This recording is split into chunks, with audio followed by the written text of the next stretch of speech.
how to flip videos on the Samsung Galaxy S25, S24, S23. First, let's go back to the home screen by tapping on the home button at the bottom of the screen. Now from the home screen, open up the Gallery app and then select a video. So for example, this one here. Now to flip the video or to reverse the video, tap on the edit button. Then tap on the crop button right here. At the top here, tap on the flip button to flip or reverse the video. Then tap on saved, then tap on saved. And this will save as a separate video.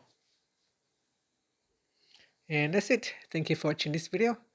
If you find it helpful, please like and subscribe to my channel for more videos.